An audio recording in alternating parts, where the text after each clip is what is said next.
Dear friends, మీకు తెలుసా ఈ భూగోళం మొత్తం శక్తిమయమని? అంటే ఈ భూమి మొత్తం శక్తితో నిండి ఉన్నది అని. అంటే మనం పీల్చే గాలి, త్రాగే నీరు, తినే తిండి మొత్తం శక్తితో నిండి ఉన్నది అని.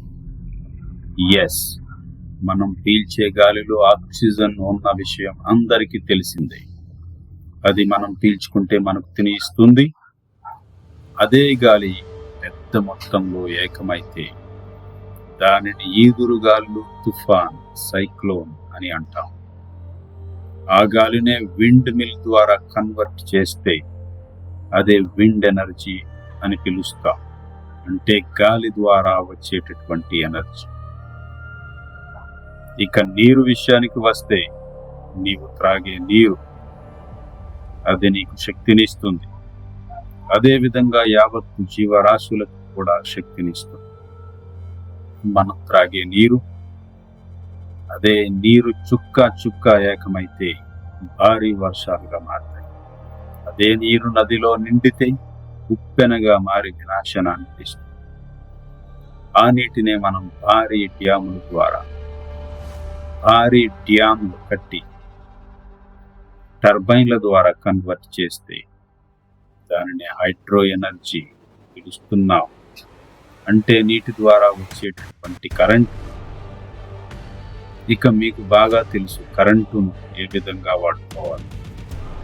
ఇక మనం తినే ప్రతి విత్తనం, గింజ, ధాన్యం మనకు ఒక పెద్ద శక్తిని ఇస్తాయి. నేలలో ఒక విత్తనం నాటితే అది మొక్కగా మారుతుంది. అదే కొన్ని విత్తనాలు నాటితే ఈ పెరట్లో తోట. అవే విత్తనాలను మైదానంలో నాటితే చెట్లుగా మారి నీడనిస్తాయి. ఇవన్నీ విత్తనాలు ముగూడి ఎడారిలో లేదా ఏ మొక్కలు లేని ప్రాంతంలో నాటితే అది అడవిగా మారుతుంది. విత్తనానికి అంత శక్తి ఉన్నది.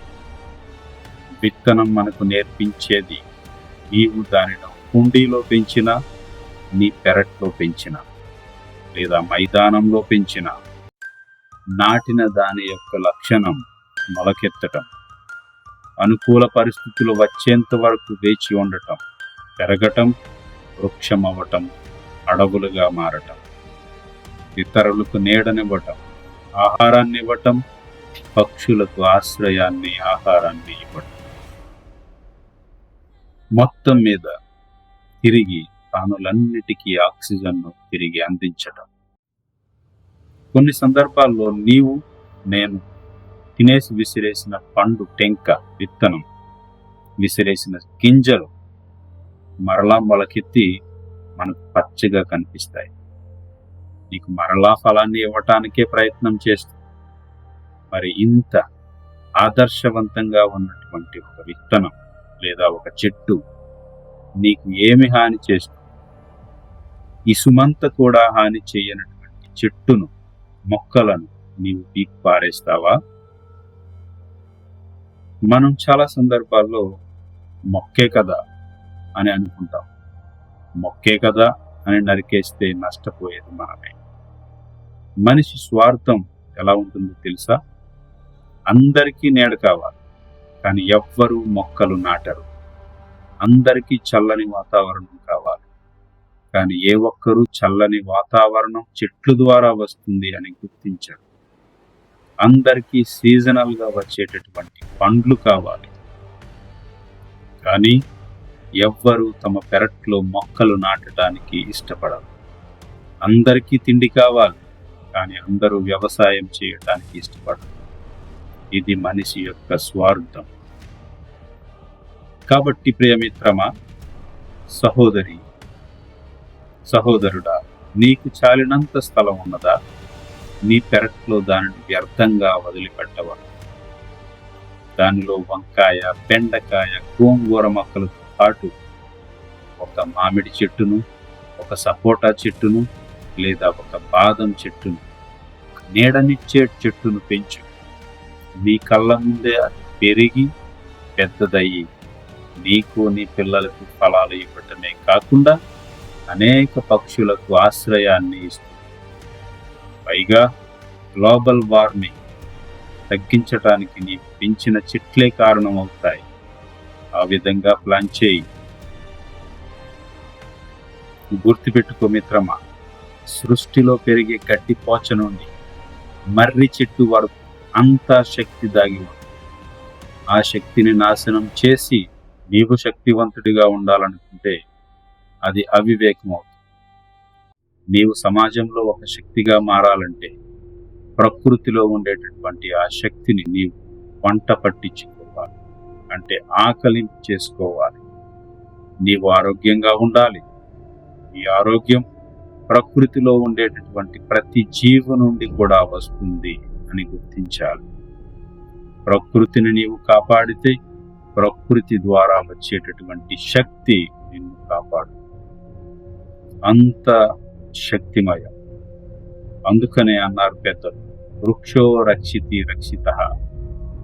అంటే కేవలం వృక్షాలను మనం రక్షిస్తే వృక్షాలు మనల్ని రక్షిస్తాయి అని మాత్రమే కాదు, కానీ వృక్షాలను మనం రక్షిస్తే అవి అనేక జీవులను రక్షిస్తాయని, వాటితో పాటు మనకు మంచి ఆరోగ్యాన్ని ఇస్తాయని దాని అర్థం. అంటే ఒక చిన్న పని అనేక మందికి, అనేక జీవరాశులకు ఉపయోగపడేదిగా ఉన్నది. అదే సృష్టిలోని శక్తి రహస్యం. ప్రకృతిలో ఉండేటటువంటి ప్రతి ప్రాణి ఆరోగ్యంగా ఉంటేనే నీవు, నేను, మనమందరము ఆరోగ్యంగా ఉంటాం. ఇది సత్యం. ప్రకృతిని పాడు చేసి, కాలుష్యం చేసి, చిందరవందర చేసి జీవులు ఎక్స్టెన్షన్ చనిపోవడానికి కారణమయ్యి మనం మాత్రం ఆరోగ్యకరమైనటువంటి ఆహారాన్ని తీసుకుంటే బ్రతికేద్దాం అని అనుకుంటే అది పొరపాటు. ఒక చిన్న కాలువ మురికి కాలువలా మారిపోయినా దాని యొక్క ప్రభావం తిరిగి మనకే వస్తుంది. దానిలో పెరిగేటటువంటి చేపలు తిరిగి మనం కొనుక్కుంటాం, మనం తింటాం. ప్లాస్టిక్ బ్యాగ్లు ఎక్కడ పడితే అక్కడ డ్రైనేజీల్లోనూ విసిరేస్తూ అది మనది కాదు అని అనుకుంటాం, కానీ దాని ప్రభావం తిరిగి మనకే వస్తుంది. ఈ విధంగా కాలుష్య కోరల్లో మనమే చిక్కుకుంటూ ఉన్నాం. తమ సొంత ఇంటిని శుభ్రపరుచుకుని చెత్తా చెదారం వీధుల్లో, కాలువల్లో విసిరేసేటటువంటి సంస్కృతి ఈనాటి సంస్కృతి. వీధులు, కాలువలు అవేవో మనకు చెందవు అన్నట్టు, మనలో భాగం కానట్టు భావిస్తూ ఉంటాం. అభివృద్ధి అంటే ఎత్తైన బిల్డింగులు, కనుచూపు మేరలో చిన్న నీడనిచ్చేటటువంటి చెట్టు కూడా కనిపించకుండా నిర్మించేటటువంటి పెద్ద పెద్ద రోడ్లు అని అనుకునే ఈ కాలంలో ఒక్కసారి ఇన్స్పిరేషనల్ టీచర్ అయినటువంటి రవీంద్రనాథ్ ఠాగూర్ మాటలు వింటే ప్రకృతి పట్ల, భూమి పట్ల, చెట్లు పట్ల మన యొక్క దృక్కోణం మారిపోతుంది. భూమి ఒక జీవి అని, అది నిర్జీవి కాదని, అది సజీవి అని మనకు అర్థమవుతుంది. ఆ జీవి మనిషిని సామాజికంగాను, వ్యక్తిగతంగాను, ఆధ్యాత్మికంగాను ఎదగడానికి ఒక ప్లాట్ఫామ్ లాంటిది అని ఈనాటి తరానికి అర్థమవుతుంది. రాత్రి పగళ్ళు కూడా మన రక్తంలో ప్రవహించేటటువంటి జీవన ప్రవాహంగా, ఆహ్లాదకరమైనటువంటి పగళ్ళు, హాయిగా నిద్రనిచ్చేటటువంటి చల్లని రాత్రులు మనకు ఇంకా అవసరం అని ఈ తరానికి బోధపడుతుంది. రాత్రింబగళ్ళు నా రక్తనాళాల్లో పరిగెత్తే జీవన ప్రవాహమే ప్రపంచమంతా చిలిమితో ప్రవహించి ఓ లయబద్ధ నాట్యమాడుతుంది. భూమి ధూళిల్లో ఉల్లాసంగా మొలిచే పచ్చిక మొగ్గల్లో ఆ ఆకుల అల్లికలలో, తరంగాలలో, పువ్వుల వికాసంలో విరిసేది అదే జీవనధార. అటువంటి జీవం సముద్రపు ఊయలలో పుట్టుక మరణాల అలలపై ఊగుతూ ఎగబాటు దిగబాట్ల సవ్వడిలో శాశ్వతంగా ప్రయాణిస్తుంది. ఈ భూమి జీవస్పర్శతో నా అవయవాలన్నీ పులకరిస్తున్నాయి. నా గర్వం యుగయుగాల జీవన కాలం ఇప్పుడే నా రక్తంలో నాట్యమాడుతుండటమే. ఇన్స్పిరేషనల్ టీచర్ అయినటువంటి రవీంద్రనాథ్ ఠాకూర్ విశ్వాన్ని మొత్తం తన యొక్క శరీరంలో ఇముడ్చుకున్నట్లుగా చెప్పబడినటువంటి ఈ మాటలు, ఈ పోయట్రీ చాలా అద్భుతమైనది. కాబట్టి మిత్రమా, మనుష్యులమైనటువంటి మనం మరియు ప్రకృతిలో దొరికేటటువంటి ప్రతి వస్తువు, అది సజీవి అయినా నిర్జీవి అయినా, అది మనదే. వాటిని సంరక్షించాల్సిన బాధ్యత మనందరిది. సంరక్షించడం అంటే చూచి ఆనందించి అనుభవించడం మాత్రమే కాదు, వాటిని శుభ్రపరచడం, శుభ్రంగా ఉంచడం, ఆరోగ్యాన్ని పొందడం, ఆరోగ్యాన్ని ఇవ్వటం, నీడను ఆశ్రయించడం, నీడనివ్వటం.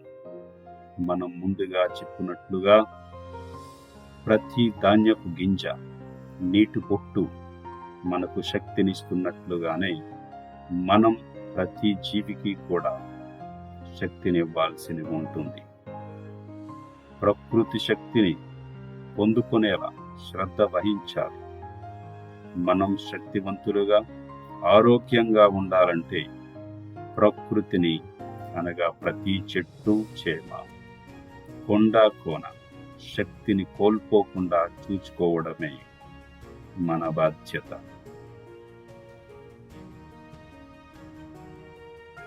మిత్రమా, ఈ వీడియో నీకు నచ్చినట్లయితే ఒక లైక్ చేసి 10 మందికి పంచిపెట్టు, 10 మందితో షేర్ చేసుకో. ఆ విధంగా అనేక మంచి విషయాలు అనేక మందికి చేరడం ద్వారా ప్రకృతిని సంరక్షించడానికి ఒక అవగాహన కల్పించే వారిలో నీవు కూడా భాగస్థుడు అవుతావు. జై భారత్.